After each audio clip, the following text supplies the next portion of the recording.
네, 오늘은 여자배구 브라질과 케냐 경기 그리고 미국과 중국 경기 한번 살펴보도록 하겠습니다. 먼저 브라질 명단부터 살펴보면은 가비를 포함해서 타이사, 캐롤 등이 모두 포함된 풀 멤버고요. 이제 아웃사이드 히터에 어떤 선수가 포함됐는가가 좀 궁금했었는데 안나 크리스티나와 이제 베르그만이 포함이 됐습니다. 그리고 이제 가비 이외에 이 두 명의 아웃사이드 히터들이 어느 정도 해주냐에 따라서 브라질의 성적이 결정될 것이기 때문에 이 두 명의 역할이 가장 중요하다 이렇게 보고 있고요. 케냐 같은 경우에는 명단을 일단 쭉 보시고 사실 케냐는 메이저 대회에 자주 출전하는 팀은 아니기 때문에 정보가 좀 제한적이고요. 참고로 이제 케냐의 세계 랭킹은 20입니다. 비슷한 국가로는 이제 프랑스와 불가리아 정도가 있고요. 물론 세계 랭킹만으로 전력을 판단하기는 쉽지 않기 때문에 참고 정도만 해주시면 될 것 같고, 두 팀의 맞대결이 2021년에 한 번 있었습니다. 도쿄올림픽이었고요. 이때 브라질이 3대 0승을 거뒀고 세트 스코어는 25대 10, 25대 16, 25대 8로 처참하게 케냐가 졌던 그런 기록이 있습니다. 물론 이게 3년 전 경기이고 이때 멤버와 지금의 멤버를 좀 비교를 해보면 두 팀 모두 약간의 차이가 있기 때문에 이것 역시 참고 정도만 해주시면 좋을 것 같고, 케냐의 가장 최근 경기는 올해 챌린저컵에서 있었습니다. 이게 올해 7월, 그러니까 이번 달 경기이기 때문에 가장 따끈따끈한 정보라고 보시면 될 것 같고, 푸에르토리코와 이제 경기를 치렀는데 3대 0으로 지긴 했습니다만 점수는 꽤나 많이 냈던 그런 경기였습니다. 참고로 이 경기는 제가 하이라이트 영상을 댓글에 고정을 해놓을 테니까 한번 보시면은 배팅 하시는데 조금 도움이 될 것 같고요.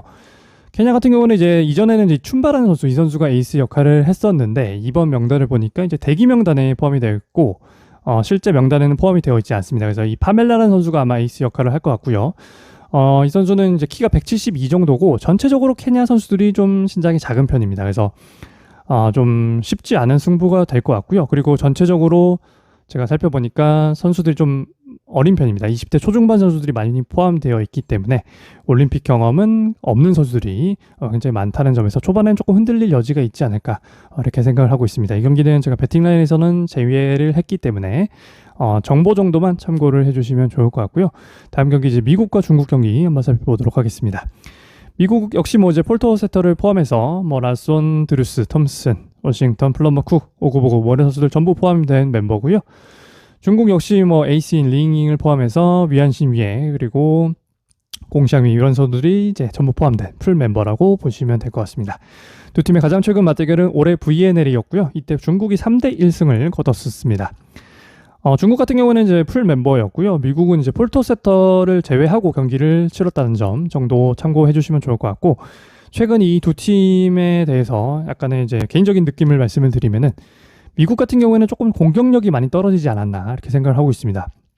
물론 한두 명의 에이스에 의존하는 그런 팀은 아닌데 최근 들어서 이제 공격수들의 좀 공격을 해결하는 그런 능력이 조금 떨어지면서 미국이 굉장히 좀 어려운 경기들을 많이 하고 있고요. 중국 같은 경우에는 사실 링이 좀 기복 없이 에이스 역할을 잘 해주면서 이 두 명의 강력한 미들 블로커들이 높이에서 이제 상대방을 압박하면서 굉장히 좀 경기 내용 자체가 중국은 크게 나쁘지 않았고, 옛날에는 조금 강팀들에게 약한 이런 면모를 보여줬었는데 최근에는 그런 부분도 조금 없어지고 있는 것 같아서 전체적인 경기력 자체는 최근에는 중국이 조금 더 낫다 이렇게 보고 있고요.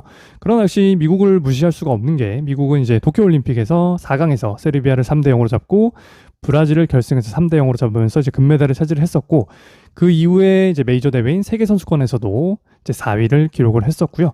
이번 올림픽 예선에서 역시 쟁쟁한 팀들을 다 제치고 1위를 차지했기 때문에 항상 이 큰 대회에서 미국의 강점, 그러니까 한두 명에 의존하지 않고 조직적인 플레이로 상대방을 압박하는 그런 플레이들이 잘 나오기 때문에 이런 큰 대회에서는 확실히 미국의 강점이 있는 것 같습니다.